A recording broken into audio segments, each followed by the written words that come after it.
Na ndio silali nikifikiria juu ya mtoto wa mwanaume, kwa sababu nyinyi ndio mmebeba begu ya kesho, na nyinyi ndio mababa wa kesho.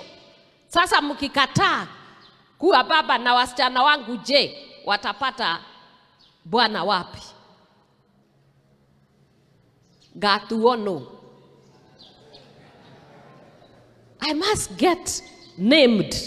Lazima nipate hawa wasichana, mnapata familia, na kwa hiyo familia mimi nitajivunia kuwa shosho.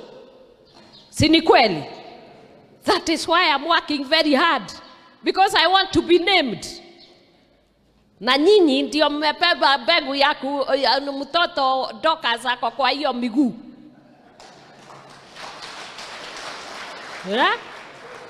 Na sasa mnaendelea mnachoma betri, lazima zirudishwe charge.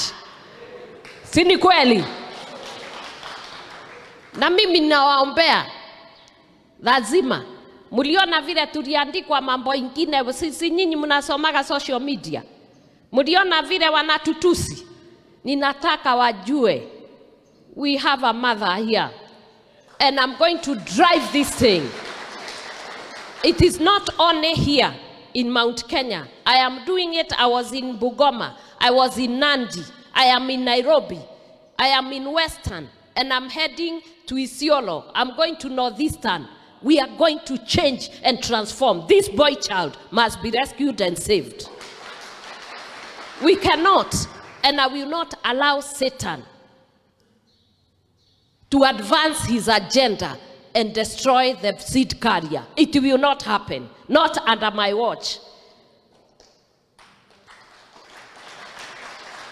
Nitampigania, na nilisema huko Nandi, niko na nyinyi bampa kwa bampa.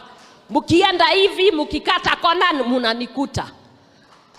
Mpaka munanionea huruma, munaenda rehab, munarudi, tunapata kazi, tunafanya. Na mukifanya